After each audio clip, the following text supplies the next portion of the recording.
नमस्कार प्यारे विद्यार्थियों, मैं अविनाश किशोर फिर से हाजिर हूँ नए चैप्टर के साथ। और इस बार जो गणित के गुण हैं उनमें सबसे इम्पॉर्टेंट फिजिक्स का जो हिस्सा है वो है कैलकुलस का कलन। ठीक है, फिजिक्स में ये काफ़ी ज़्यादा इस्तेमाल होने वाला है, यद्यपि इसके बारे में आप 12वीं कक्षा में पढ़ने वाले हैं डिटेल में।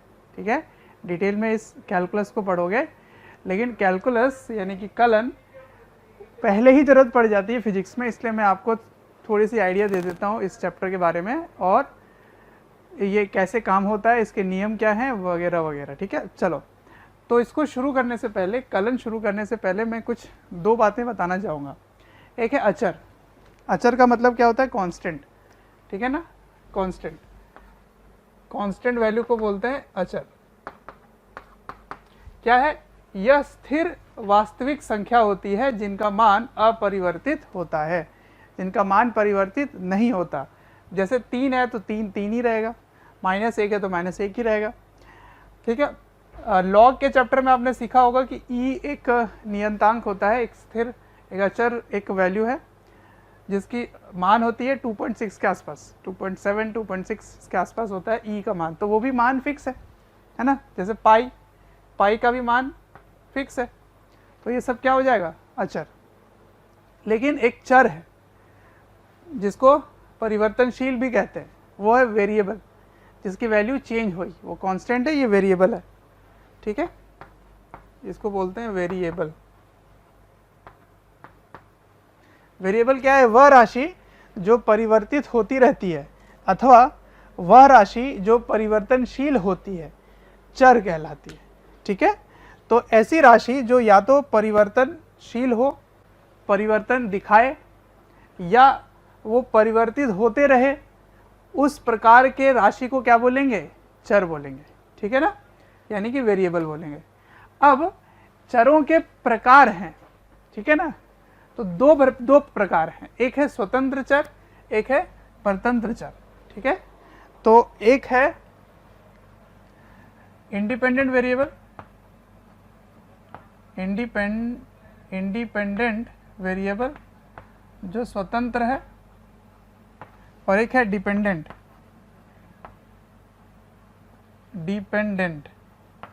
वेरिएबल। ठीक है, अब इसकी परिभाषा क्या है?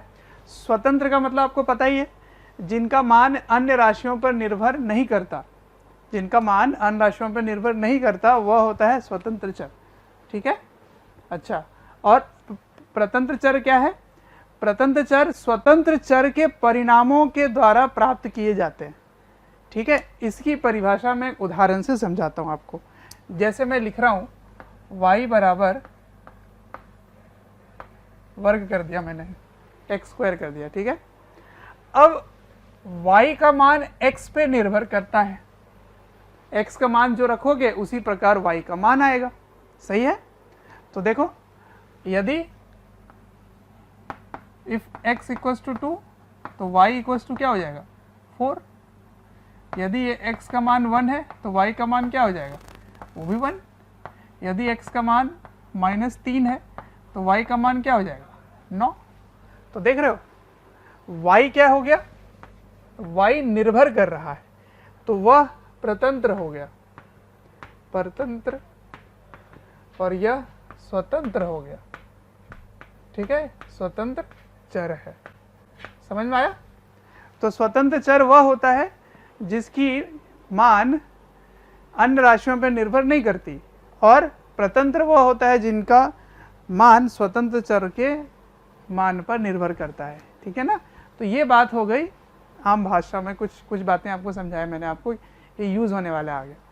ठीक है, अब मैं लेके चलता हूँ कैलकुलस से पहले फंक्शन क्या होता है ये समझते हैं, फलन। ठीक है, फंक्शन या फलन, लिखिए इसको, फिर आगे बढ़ते हैं। चलिए, फलन यानी कि फंक्शन, वो क्या होता है? देखो, यदि दो चरों के बीच संबंध का नियम दर्शाना है तो दो चरों के बीच का संबंध का नियम फलन से बताया जाता है, जिनमें से एक स्वतंत्र होगा, एवं एक स्वतंत्र चर होता है। कहने का मतलब क्या है? कहने का मतलब है कि अगर मैं इस तरह से लिखूं y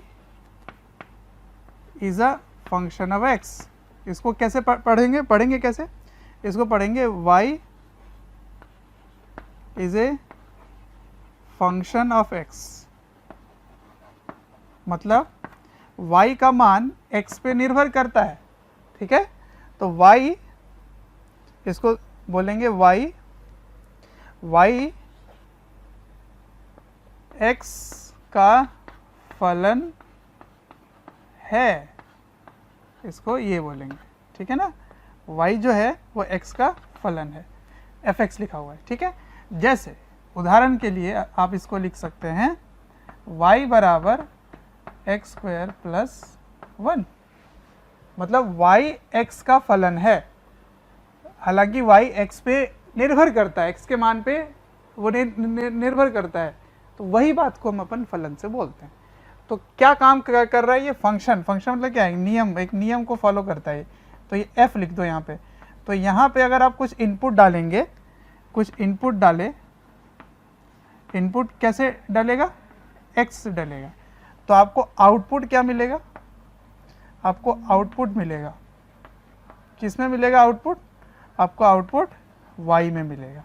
ठीक है, तो आप x का इनपुट डालोगे तो जो आउटपुट आएगा वो y में स्टोर होगा। तो ये फंक्शन है, ये फंक्शन कर रहा है, कोई नियम को फॉलो कर रहा है और दिमाग में वो फंक्शन कर रहा है, काम किया, काम करके वो जवाब देगा। जैसे आप इनपुट डाल रहे हो, x का मान 1 डाल रहे हो, तो y का मान आपको क्या मिल रहा है? 1 को वो वर्क कर रहा है, स्क्वायर कर रहा है, 1 + 1 2 हो गया। अब अगर x का मान 2 डाल रहे हो तो y का मान क्या आया? इसको पहले वो स्क्वायर करेगा फिर जोड़ देगा, तो 4 और 1 5।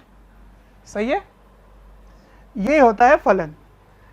ठीक है, और उदाहरण देखो, जैसे ये आयतन है, आयतन। ठीक है, तो मैं निकाल रहा हूं आयतन, निकाल रहा हूं गोले का। गोले का आयतन क्या होगा? गोले का आयतन होगा 4/3 पाई r³। इसका मतलब ये जो v है ये r का फलन हो गया। अब जैसे जैसे r यानी कि त्रिज्या बदलोगे वैसे वैसे आयतन परिवर्तित होता जाएगा। तो आयतन जो है वो त्रिज्या पे निर्भर कर रहा है, तो आयतन त्रिज्या का फलन हो गया, इसको ऐसे बोलोगे। ठीक है ना, तो volume is a function of radius. अब जो मेरे ज़्यादा काम का है वो ऐसा आएगा, देखो जैसे वेलोसिटी ले रहे हैं, वेलोसिटी मतलब वेग, वेग ले रहे हैं। ठीक है ना, तो वेग अगर इस प्रकार से लिखा हुआ है तो इसको आप कैसे पढ़ोगे? इसको पढ़ोगे कि velocity is a function of time, velocity is function of time.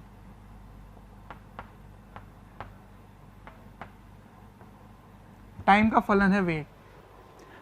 अब ये कैसे इसको आप समझेंगे? जैसे जैसे समय बढ़ता जाएगा वैसे वैसे वेग भी बढ़ेगा।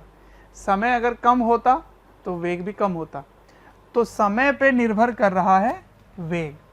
ठीक है, अच्छा ऐसा नहीं है कि वेग समय पर ही निर्भर करे, हो सकता है कि ये पोजीशन पर भी निर्भर कर रहा है। x क्या बन गया? पोजीशन, है ना। पोजीशन बताया था मैंने आपको क्या होता है, वेक्टर वाले चैप्टर में बता रखा है ना।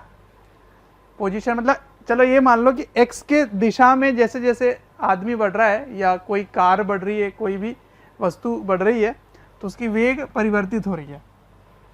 अब समय नहीं, अब ये पोजीशन का फलन हो गया। तो इसको कैसे पढ़ेंगे? Velocity is function of position.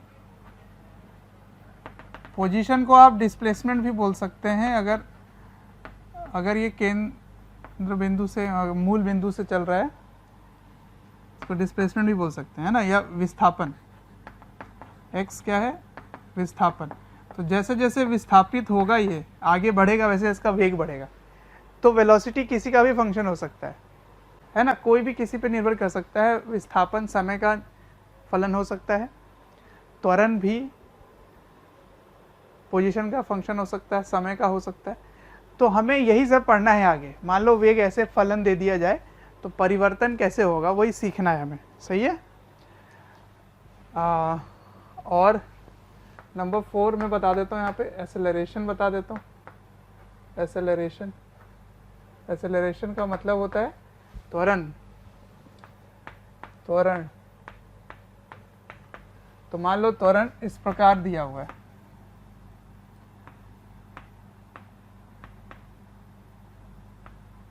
ऐसे दिया हुआ है, तो क्या बोलोगे? Acceleration is a function of time. Acceleration is function of time, ऐसे लिखोगे, पूरा लिखने की जरूरत नहीं है ना। इसको लिख सकते हो फंक्शन ऑफ टाइम, इसको लिख सकते हो इस तरह से फंक्शन ऑफ पोजीशन, ठीक है। अब मान लीजिए बल है, क्या है? एक बल, फोर्स है ना, बल है। तो बल भी इस प्रकार से लग रहा है कि वो समय के साथ परिवर्तित हो रहा है ना। 4t-1 ऐसे लग रहा है कुछ, ऐसे मान लो। तो ये बल समय का फलन बन गया, तो इसको लिखोगे force is a function of time, है ना। आगे मैं ये सब इस्तेमाल करने वाला हूँ, इसलिए मैं आपको सिखा दे रहा हूँ कि ये सब का मतलब क्या होगा। ये समय का फलन है, विस्थापन का फलन हो सकता है, ये ऐसे भी हो सकता है, हाँ, 4x+5, ठीक है। तो ये क्या होगा? फोर्स जो है वो विस्थापन का फलन हो गया, सही है। तो ऐसे फलन की जरूरत पड़ेगी। फलन के बारे में आप फंक्शन के बारे में 12वीं कक्षा में डिटेल में पढ़ते हैं गणित में, ठीक है। यहाँ बस अगर ये लाइन में इस्तेमाल करता हूँ y is a function of x, या सवाल में लिखा हुआ है कि velocity is a function of time, या velocity is a function of position, या इसको हिंदी में लिखा मिलेगा वेग समय का फलन है, वेग विस्थापन का फलन है ना, या स्थिति का फलन है, या बल समय का है, विस्थापन का है, किसी प्रकार से दिया जाए, तो इसका मतलब क्या होगा पहले ये समझना। फलन का मतलब है निर्भर कर रहा है उस पर। जैसे जैसे परिवर्तित होगा समय, वैसे वैसे बल भी परिवर्तित होगा। जैसे जैसे विस्थापन परिवर्तित होगा वैसे वैसे बल भी परिवर्तित होगा। त्वरण हो सकता है, वेग हो सकता है, विस्थापन भी हो सकता है जो समय पर निर्भर करे, ठीक है। तो ये सब फलन की जरूरत पड़ेगी वहाँ पे। तो फलन समझ में आया। अब शुरू करेंगे डिफरेंशिएशन। डिफरेंशिएशन क्या होता है? डिफरेंशिएशन में आपको बताता हूँ, लिख लीजिए इसको जल्दी से। थैंक यू डियर स्टूडेंट्स, हमें ढेर सारा प्यार देने के लिए।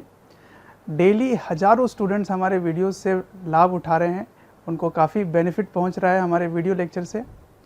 आपसे एक रिक्वेस्ट है कि डिस्क्रिप्शन बॉक्स पे एक लिंक है, उस लिंक को क्लिक करें और अपनी एनरोलमेंट सुनिश्चित करें।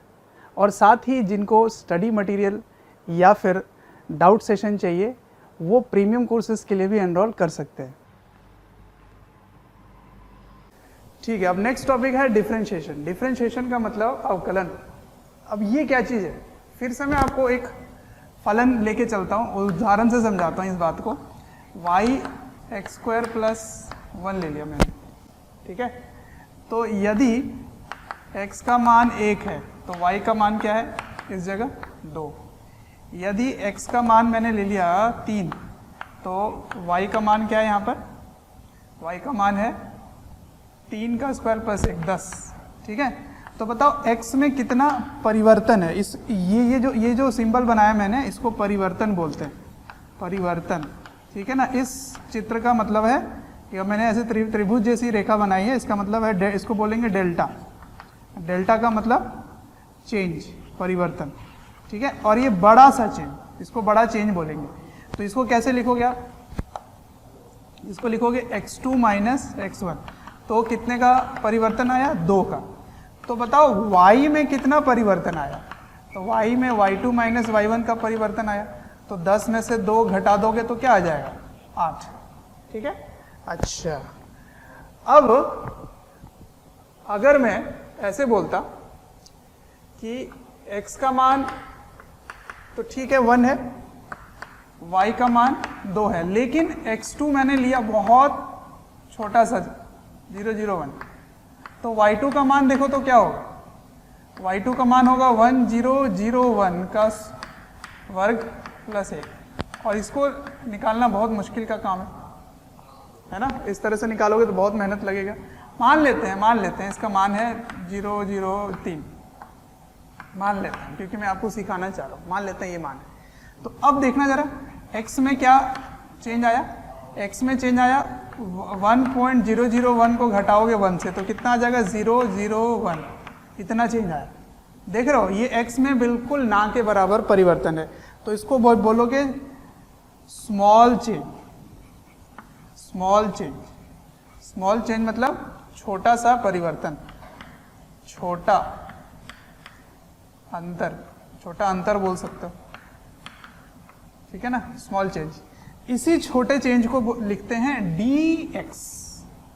यहाँ डेल्टा ना लिख के क्या लिखेंगे, d लिखेंगे, ठीक है ना। ये तरीका है, इसका मतलब बहुत ही छोटा सा अंतर, जिसको लिखेंगे वेरी स्मॉल चेंज, बहुत छोटा सा परिवर्तन, क्या लिखेंगे dx। अच्छा जी, तो इसमें y में देखिए परिवर्तन क्या आया, y में परिवर्तन और भी कम आया 2.003 माइनस कितना था इधर y1 कितना था 2, तो कितना का परिवर्तन आया 0.003। ठीक है, तो इसको भी क्या लिखोगे dy लिखोगे 0.003। ठीक है, अब मैं ये सब क्या सिखा रहा हूँ, क्या हो रहा है इसमें, मैं इतना बताना चाह रहा हूं कि अगर बड़ा बदलाव रहेगा, परिवर्तन अगर बड़ा है, तो मैं अगर अनुपात निकालने बोलता, अनुपात डेल्टा y बटा डेल्टा x, तो ये तो आप निकाल लेते, 8/2 4 आ जाता। बड़ा अगर अंतर है, अगर उनका परिवर्तन बड़ा है, तब निकालना हमारे लिए आसान है, हम खुद से निकाल सकते हैं।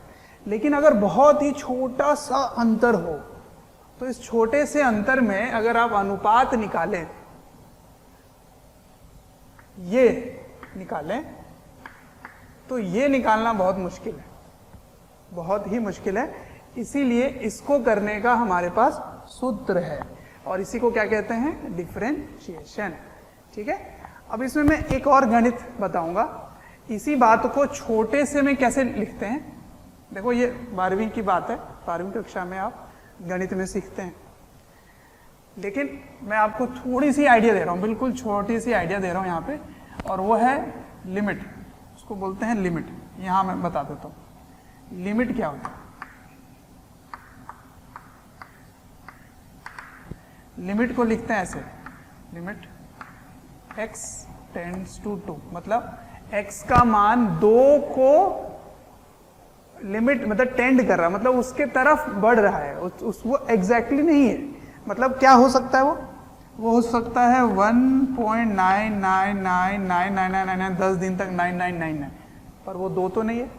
या ऐसे समझ सकते हो 2.000000000 10 दिन तक 00000 फिर 1।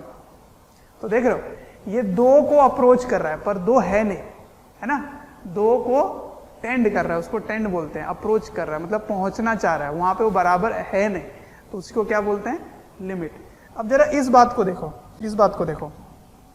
इसमें x में चेंज क्या आ रहा है 0.0001, वो बहुत ही छोटी वैल्यू है, तो मतलब इतनी छोटी है कि ये लगभग 0 को टेंड कर रहा है। हालांकि ये थोड़ा सा बड़ा है, और छोटा बात हो, और छोटा। तो इसी बात को मैं लिख रहा हूं कि अगर लिमिट x में परिवर्तन ना के बराबर है, बहुत ही छोटी वैल्यू है, तो अगर अनुपात इसको लिखते हो, इस अनुपात को लिखते हो, तो इसको लिख सकते हो इस तरह से dy/dx। तो इसी को कहते हैं डिफरेंशिएशन। ये गणित तरीके से लिखने का तरीका है, ठीक है ना। तो बहुत बुद्धि नहीं लगाना है, समझ आया तो ठीक, नहीं आया तो जाने दो। सिर्फ इतना समझ लेना कि मैं क्या कहना चाह रहा हूं कि अगर x में बहुत छोटा सा परिवर्तन है तो y में भी बहुत छोटा सा परिवर्तन आएगा, और उसका जो अनुपात है उसको कहते हैं dy/dx, मतलब डिफरेंशिएशन, अवकलन कहते हैं। ठीक है, इसको पढ़ेंगे कैसे? इसको पढ़ने का तरीका है, इसको पढ़ेंगे कैसे मैं पहले इंग्लिश में बता देता हूँ। इसको पढ़ेंगे differentiation of y with respect to, short में लिख रहा है विथ रिस्पेक्ट टू, मतलब x के सापेक्ष, विथ रिस्पेक्ट टू x। इसको क्या लिखेंगे? y का अवकलन, y का अवकलन x के सापेक्ष। ठीक है, ये है differentiation of y with respect to x। आई बात समझ में? अब मैं आपको बात बताता हूं कि इस प्रकार के अनुपात को, इस प्रकार के dy/dx को कैसे निकालें। जैसे इसमें बहुत छोटा सा अंतर मैंने डाला, तो इसमें आप गुणा करोगे या वर्ग करोगे, मान लो 3 होता, इसकी घात 3 होता, तो कैसे करते? बहुत मेहनत का काम है। तो गणितज्ञ ने क्या किया, जो मैथमेटिशियन है उन्होंने इसका कुछ सूत्र निकाल रखा है। ठीक है, अब y कैसा फलन है, y किस प्रकार का फंक्शन है, उस प्रकार से अलग अलग नियम बना रखे हैं।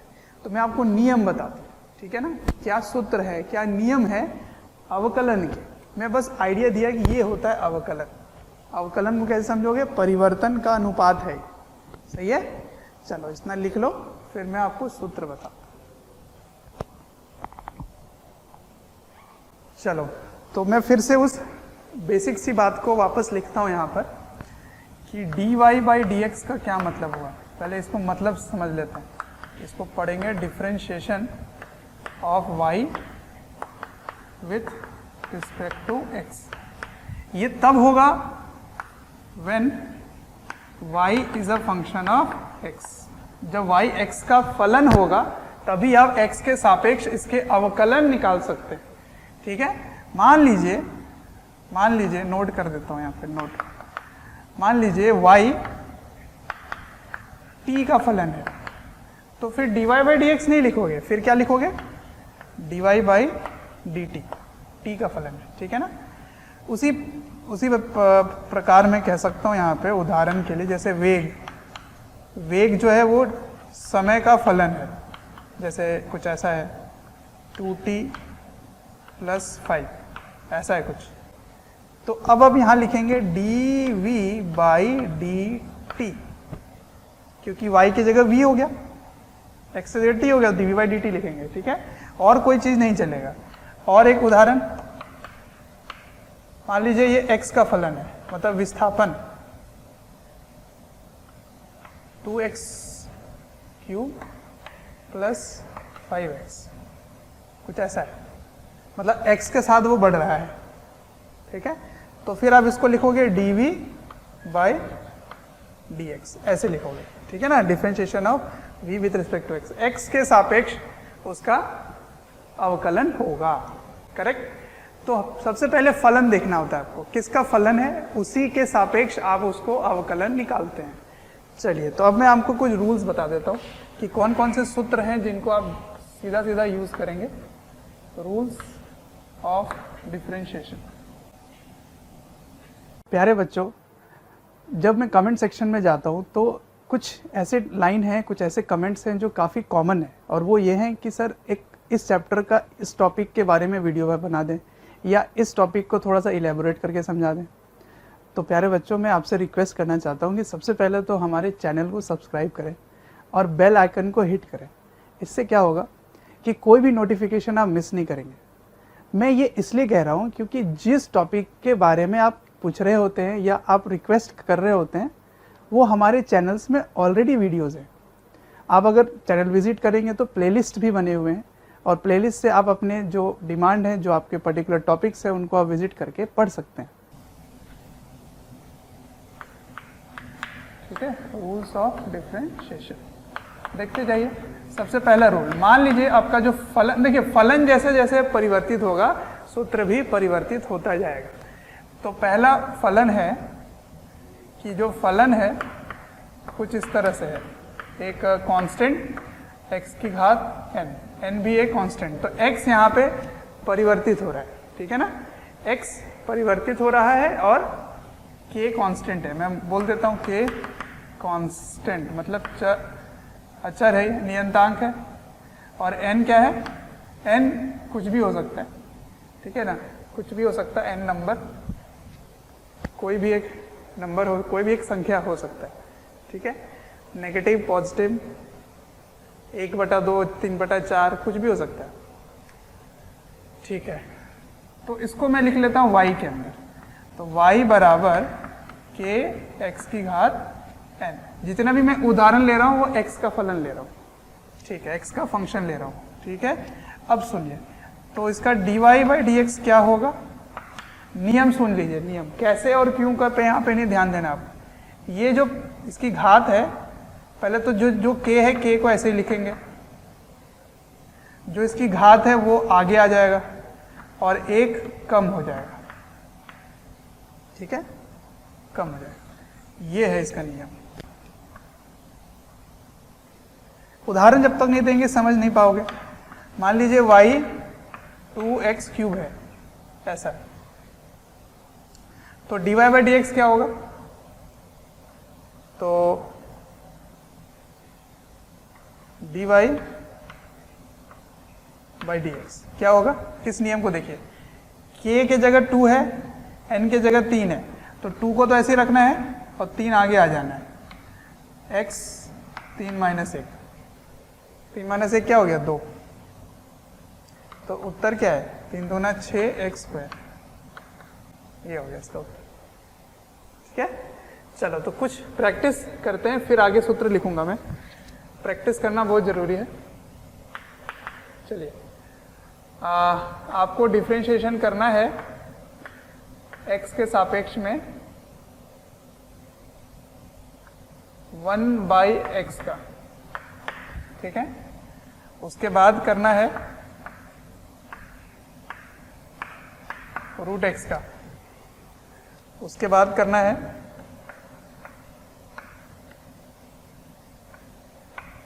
तीन बटा दो का, करके दिखाइए, कोशिश कीजिए।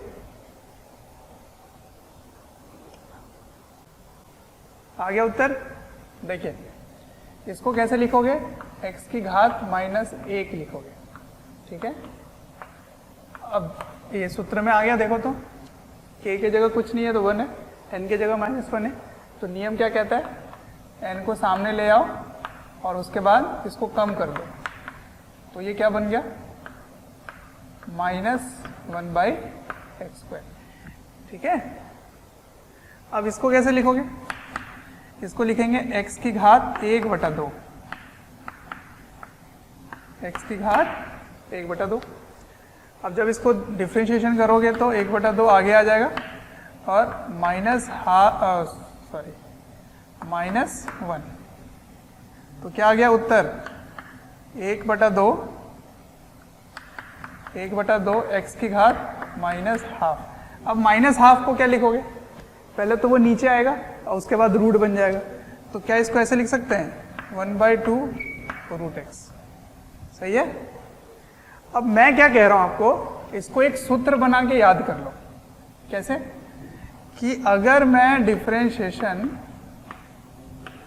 1/x का करूंगा तो उसका उत्तर आएगा 1/x²। अगर मैं डिफरेंशिएशन √x का करूंगा तो उसका उत्तर क्या आएगा, 1/2 √x, ठीक है। ये सूत्र बना के याद कर लो क्योंकि बहुत ज़्यादा इस्तेमाल होने वाला है। चलो इसके लिए कुछ नहीं याद करना आपको, ये मैंने उदाहरण ही लिया था, ये पहला है, ये दूसरा है और ये तीसरा है। बताइए क्या उत्तर आया।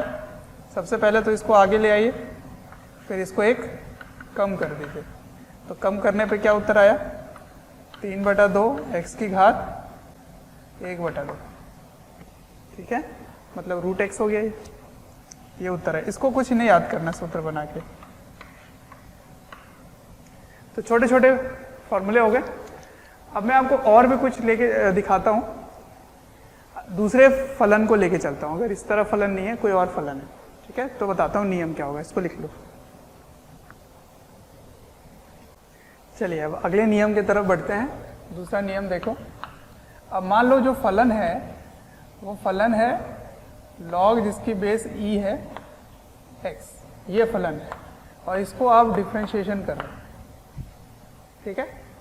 तो इसका क्या उत्तर होता है 1/x, ठीक है। ये नियम है तो नियम आपको फॉलो करना ही है।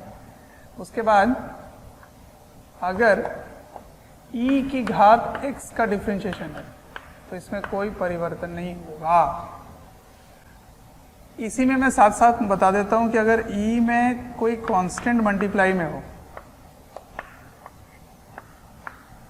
ठीक है, तो इसका होगा k e के पावर में kx। ये मैं प्रूफ बता दूंगा आगे कैसे आता है ये सब। हाँ, लेकिन इनके कोई प्रूफ नहीं है, ये आप पढ़ेंगे गणित में। देखो अब जो फलन है वो ट्रिग्नोमेट्री वाले हैं, त्रिकोणमितीय वाले। मान लो ये kx है, ऐसे मतलब x यहाँ पे गुणा में है, कोई एक नंबर है, तो साइन का होगा cos। पहले तो ये समझ लीजिए, साइन का क्या होगा cos। यहाँ लिख देता हूँ मैं, साइन का होगा cos। साइन x है तो cos k है। अब ये k अंदर में है तो यहाँ पे गुणा कर दोगे, ये नियम, इस नियम को आपको फॉलो करना है, ठीक है। अगला, अब अगर cos है, cos, तो cos का क्या होना चाहिए बताइए। अगर साइन का cos है तो cos का क्या होगा,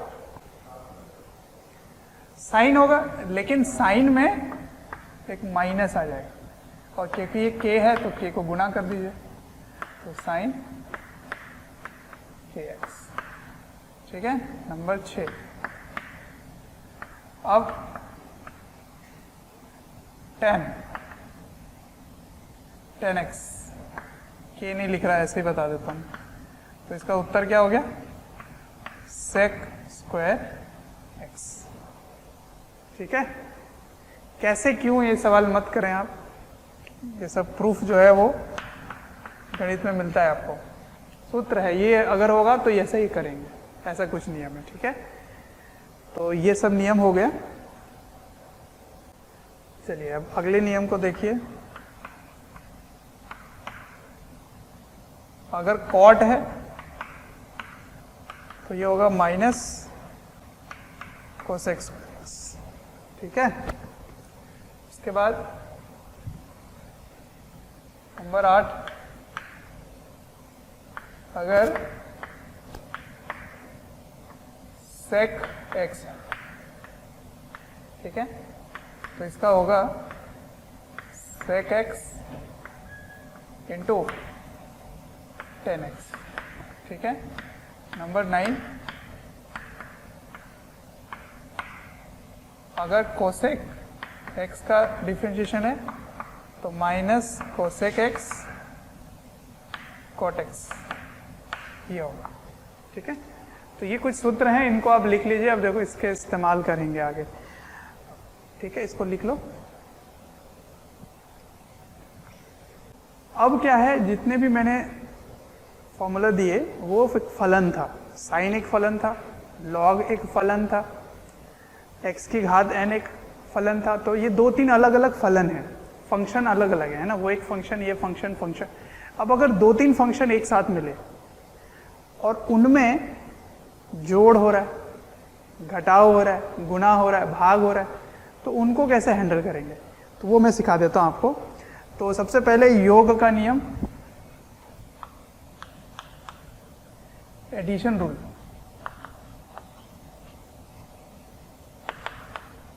ठीक है ना।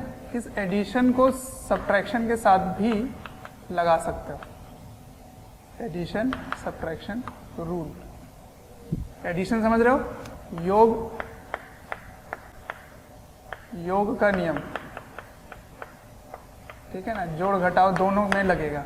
क्या है समझिए, मान लीजिए u एक फलन है x का, मान लीजिए v एक फलन है x का, ठीक। अब इनको आप जोड़ रहे हो या इनको घटा रहे हो और पूरे में ऐसे डिफ्रेंशिएशन कर रहे हो, तो कैसे करेंगे? तो इसका नियम यह है कि इनको अलग कर दीजिए, du dx, प्लस है तो प्लस, माइनस है तो माइनस, dv dx, अलग अलग करके कर लीजिए, ठीक है। उदाहरण के सहित, उदाहरण बताना जरूरी है। उदाहरण देखिए, मान लीजिए कुछ ऐसा दिया हुआ है, y बराबर x cube plus sign 2x, ये है, और आपसे पूछा जाए कि dy बाई डी एक्स बताएं, dy बाई डी एक्स क्या होगा?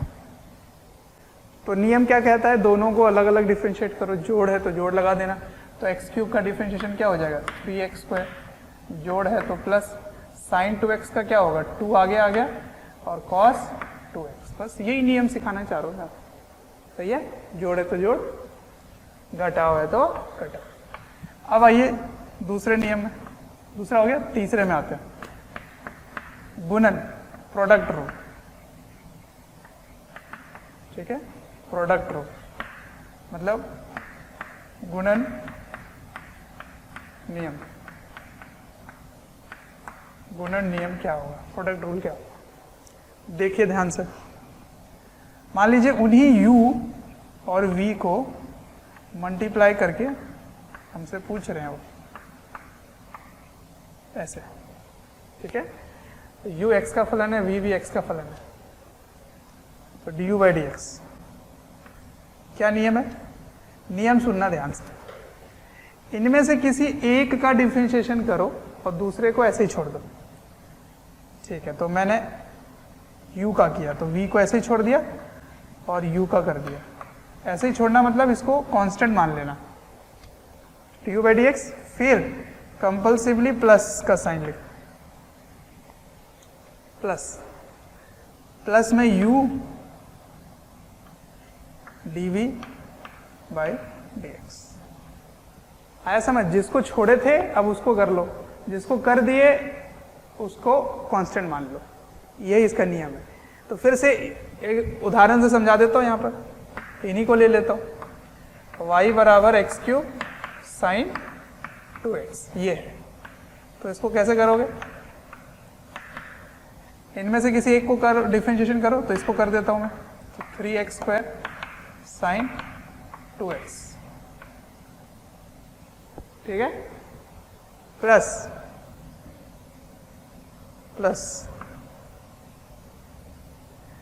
अब जिसको डिफरेंशिएट किए थे उसको ऐसे ही छोड़ दो, साइन 2x का डिफरेंशिएशन करो, तो एक्स क्यूब को ऐसे रख दिया, अब साइन 2x का डिफरेंशिएशन क्या होगा 2 कॉस 2x, बस एक ही लाइन में हो गया डिफरेंशिएशन, समझ में आया? तो ये प्रोडक्ट रूल होता है। अब डिवीजन, भाग, तो उसको बोलते हैं क्वोशंट रूल, क्वोशंट रूल, ठीक है।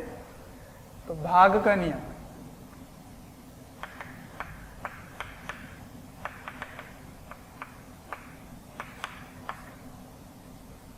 बच्चों अगर हमारे वीडियोस आपको पसंद आते हैं, आपको हमारी जो मेहनत है वो आपको अच्छी लगती है, तो आप हमारे वीडियोस को ज़रूर लाइक करें और शेयर करें। शेयर इसलिए मैं करने बोल रहा हूँ क्योंकि आपके शेयर करने से ज़रूरतमंद बच्चों तक ये वीडियोस पहुँच सकता है, जिनको एक पर्टिकुलर टॉपिक काफ़ी वीक लग रहा है या एक ऐसा चैप्टर है जिसके बारे में एक पर्टिकुलर टॉपिक उनको अच्छे से पढ़ना है, तो उन तक पहुँच सकता है ये। अंत में मैं आपसे यही कहना चाहूँगा कि आपके स्नेह, अफेक्शन, प्यार देखकर हमारी पूरी मोशन की टीम काफ़ी मोटिवेटेड है आपको क्वालिटी कंटेंट देने के लिए। सुनिए क्या है इसका नियम। मान लीजिए u और v दोनों भाग दिए गए और उनको डिफरेंशिएशन करना है,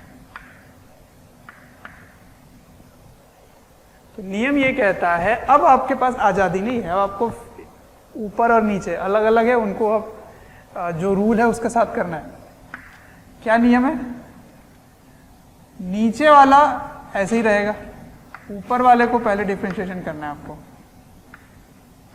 फिर एक माइनस का साइन लगाना है, फिर जिसको छोड़े थे उसको डिफरेंशिएशन करना है, और नीचे इसका वर्ग कर दो, स्क्वायर कर दो। ठीक है, ये है नियम। तो फिर से उदाहरण ले लेता हूँ मैं, वही यही सवाल को ले लेता हूँ। एक्स क्यूब साइन 2x, इसको डिफरेंशिएशन करना है आपको।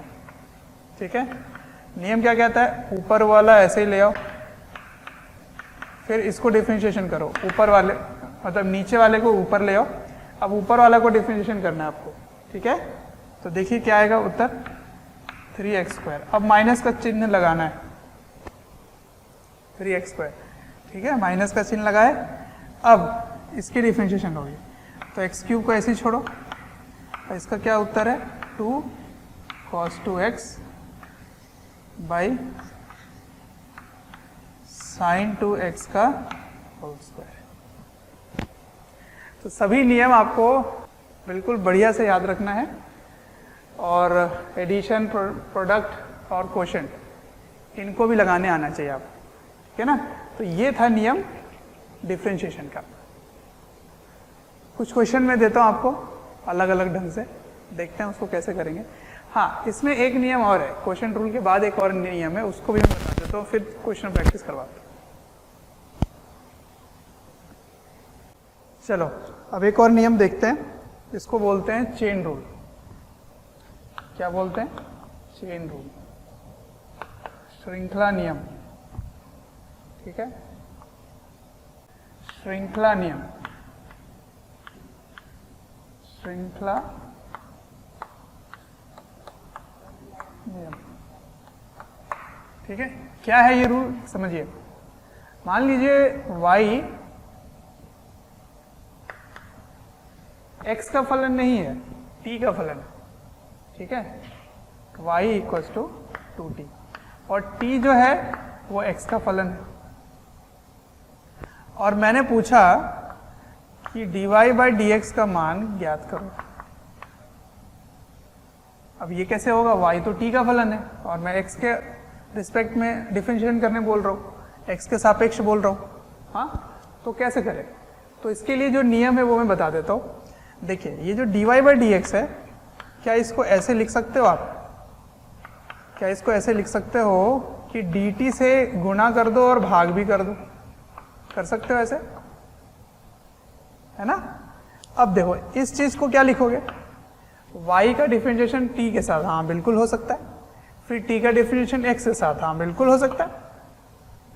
अब बताइए t का डिफरेंशिएशन क्या होगा y के रिस्पेक्ट, y के सापेक्ष में, नहीं, y का डिफरेंशिएशन t के सापेक्ष क्या होगा, 2, केवल 2 हो गया, t का डिफरेंशिएशन 1 हो गया, इनटू dt/dx, इसको x के सापेक्ष करो तो क्या होगा, 2x, तो इसका उत्तर क्या हो गया, 4x। ठीक है ना, ऐसे करते हैं इस क्वेश्चन को सॉल्व। अब इसका यूज एक और जगह कर सकते हो आप, कैसे बताता हूं मैं। मान लीजिए मैं y x के रिस्पेक्ट में निकाल रहा हूं, है ना, तो इस t का मान यहां रख सकते थे क्या, मेथड 2। इस मेथड 2 से मैं आपको एक और किसी और प्रकार का भी मैं बताना चाह रहा हूं। तो इसको अगर t का मान यहां रख दो तो ये क्या बन गया, y = 2t, t का मान क्या है, x², तो ये बन गया, ये एक फलन बन गया, x का फलन बन गया। अब आप डिफरेंशिएशन कर सकते हैं क्या, dy/dx का क्या उत्तर होगा, 2 सामने आ गया, तो 2 2 4x हो गया इसका। देखो आंसर ये 4x है, इसमें भी 4x है। तो इसको बोलते हैं कंपोजिट फंक्शन। क्या बोलते हैं, कंपोजिट फंक्शन, मतलब फंक्शन का फंक्शन को क्या बोलते हैं, कंपोजिट फंक्शन। जैसे f(x) x² है, g(x)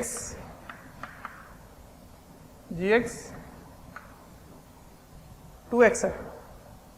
ठीक है, तो f ऑफ gx क्या होगा, इसके जगह रख दो, तो 2x का होल स्क्वायर मतलब 4x², ये हो गया f ऑफ gx। अगर मैं आपको बोलूं g ऑफ fx बताओ, तो g ऑफ fx क्या होगा, 2 × एक्स स्क्वायर, ये हो जाएगा जी ऑफ एफ एक्स। तो अगर ऐसे कोई फलन है तो इनको कैसे डिफरेंशिएशन करेंगे? तो इसके लिए मैं पहले क्वेश्चन देता हूं, फिर आपसे पूछता हूं। जैसे y equals to sine square x, ये इसका आपको डिफरेंशिएशन निकालना है, dy बाई डी एक्स निकालिए क्या होगा। और एक उदाहरण देता हूं, y इक्वल्स टू ln, मतलब लॉग का बेस e है, ln साइन के अंदर एक्स क्यूब। ये ट्राई कीजिए थोड़ा, मैं एक बार बताता हूं आपको, दूसरा आप ट्राई करना। देखो dy बाई डी एक्स कैसे निकालेंगे? dy बाई डी एक्स कैसे निकालेंगे? चेन रूल लगा हुआ है, ठीक है ना। इसको मान लेना कि साइन एक्स किसी और का फलन है, साइन एक्स किसी और का फलन है। अब अगर किसी और का फलन है तो आप उसी के सापेक्ष, यानी कि साइन के सापेक्ष अगर इसको डिफरेंशिएट कर दे तो वो टी स्क्वायर हो जाता है। मतलब देखो ऐसा है, देखो टी एक्स स्क्वायर है ना, और मैंने यहाँ पे एक्स स्क्वायर रखा। मैं कह रहा हूं इसी को किसी और वेरिएबल से मान लो वो टी है, तो ये 2t का डिफरेंशिएशन होता, और t का डिफरेंशिएशन x के रिस्पेक्ट में। तो यहां आप एक लाइन में कर सकते हो। क्या करोगे? साइन x को एक फलन मान लो और उसकी घात क्या हो गई? 2। उसकी घात क्या हो गई? 2। और 2 अगर उसका घात है तो घात वाला नियम लगा दो। कैसे? साइन स्क्वायर एक्स है, तो साइन स्क्वायर एक्स में इसको मान लो कि पूरा का पूरा एक ही नंबर था, तो स्क्वायर का डिफरेंशिएशन क्या होता है? 2 इंटू एक्स, लेकिन x नहीं है, क्या है? साइन एक्स, तो साइन एक्स रख दो। अब साइन का डिफरेंशिएशन, तो साइन का डिफरेंशिएशन क्या हो गया? cos x। ये इस तरह से सोचोगे तो काफी कंफ्यूजिंग लगेगा, मुझे समझ आ रहा होगा कि आपको थोड़ा सा ऊपर नीचे लग रहा है। मैं इसको एक लाइन में शॉर्टकट में समझाता हूँ। हालांकि आपको पता होना चाहिए अंदर में हो क्या रहा है, लेकिन काम बिल्कुल शॉर्टकट वाला करना है। क्या करना है देखते जाओ। आप यहां से चलना शुरू कीजिए, जो भी रास्ते में मिलेगा सबको डिफरेंशिएशन कीजिए और गुणा करते चलिए। अब इसको आपको देखने आना चाहिए कि ये इस तरह से लिखा हुआ है, ऐसे ये देखने आना चाहिए आपको। अब बताइए, यहां से चलना शुरू किए तो पहले क्या मिला? घात। तो घात का नियम लगा दिए 2x, x नहीं था, क्या था? साइन x, तो साइन x लिख दिए। अब घुस गए अंदर, अंदर क्या दिखा? साइन x, साइन x का डिफरेंशिएशन cos x, हो गया उत्तर। अब हो सकता है ऑप्शन में ऐसा कुछ ना हो, तो इसलिए क्योंकि यहाँ पे ट्रिग्नोमेट्री का फॉर्मूला लग गया, साइन 2x। ठीक है, चलिए अब इसको करके दिखाइए, एक लाइन में करके दिखाइए। dy बाई डी एक्स क्या करना है? यहां से चलना शुरू करो। पहले क्या मिला? log, तो x नहीं है तो log के बाद यहां रख दो साइन एक्स क्यूब। ठीक है, साइन एक्स क्यूब इंटू क्यों? क्योंकि मैंने कहा था कि जो भी रास्ते मिले उसको डिफरेंशिएट करो फिर गुणा करते जाओ। तो log x की जगह जो था उसको यहां रख दिया। log x का डिफरेंशिएशन क्या होता है? 1/x, x नहीं है तो उसको ऐसे रख दिया। अब अंदर घुस गए, साइन, साइन का डिफरेंशिएशन cos, लेकिन x नहीं है, x क्यूब है तो x क्यूब रख दो। फिर गुणा, अंदर घुस गए तो क्या मिला? 3x क्यूब, मतलब x क्यूब, तो उसका डिफरेंशिएशन 3x स्क्वायर। ये हो गया उत्तर। अब देखो cos बाय साइन का क्या होगा? cos बाय साइन का बताओ आंसर? cot, तो cot x cube into 3x square.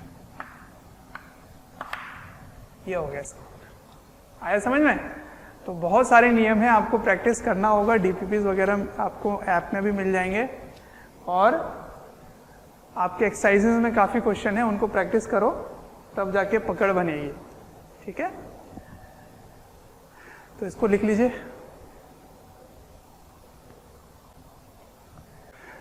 एक इंपॉर्टेंट सा पॉइंट बताता हूं मैं आपको।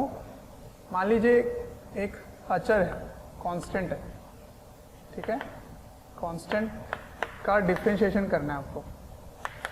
तो उदाहरण ले लेता हूं, डिफरेंशिएशन ऑफ के, केवल के का करना है। कांस्टेंट कैसे पता चलता है? जिसके सापेक्ष आप डिफरेंशिएशन कर रहे हैं उसके सापेक्ष में उसका कोई परिवर्तन नहीं है या वो उसका फलन ही नहीं है। x के परिवर्तन होने से k में कोई फर्क नहीं पड़ा तो वो कांस्टेंट हो गया। तो इसका उत्तर क्या होगा? इसका उत्तर होगा 0। क्यों? क्योंकि इसको आप क्या मान सकते हो? x की घात 0, और 0 को आप आगे मल्टीप्लाई करेंगे, उसके बाद -1 करेंगे, लेकिन 0 आता ही उत्तर क्या हो गया? 0। तो इसको नियम बना लोगे, कोई भी कांस्टेंट होगा उसका डिफरेंशिएशन 0 होगा। ठीक है, अच्छा, तो कुछ उदाहरण के लिए ले लेता हूं मैं सवाल। y बराबर log x², इसको डिफरेंशिएट करो। ये हो गया पहला नंबर। दूसरा number sign 5x² plus 3x plus 5, इसको डिफरेंशिएट करो। ठीक है, ये y का मान है, ये y। तो बताइए dy/dx क्या होगा? बताइए। तो मैं सॉल्व कर देता हूँ। ln x का डिफरेंशिएशन 1/x²। क्यों? क्योंकि यहाँ x² है तो x² रख दिया। क्या बताया था? यहाँ से मारना शुरू करो, जो रास्ते मिले सबको करो डिफरेंशिएशन और गुणा कर दो। अब x² का डिफरेंशिएशन 2x, तो x और x कट गए, तो उत्तर आ गया 2/x।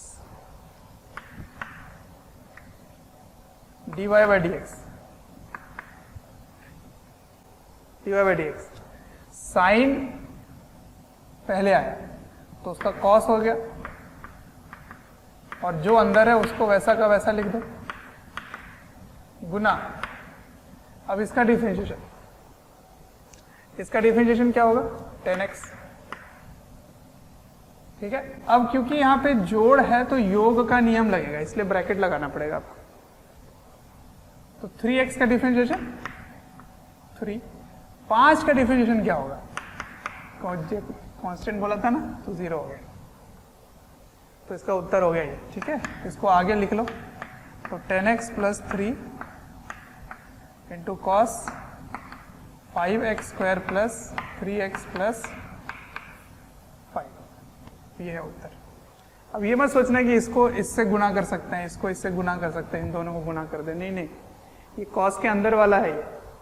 ठीक है, चलो, तो कुछ नियम हैं जिनको आपको हमेशा याद रखना है। अब मैं आपको बताता हूँ ये क्यों पढ़ रहे हैं, अवकलन की जरूरत क्यों है। ठीक है ना, मतलब अवकलन का उपयोग, मैं आपको उपयोग सिखाऊंगा, उसका क्या एप्लीकेशन है। ठीक है, इसको लिख लीजिए। कोई भी चैप्टर या वीडियोस आपको डिटेल में ईयर लॉन्ग वाले वीडियोस चाहिए और काफ़ी डिटेल में वीडियोस आपको चाहिए, तो आपको एक नंबर दे रहा हूँ, टोल फ्री नंबर है, आप इनको कॉल करें और डिटेल में आप बात कर सकते हैं और पूछ सकते हैं। नंबर है 1800 2121 799।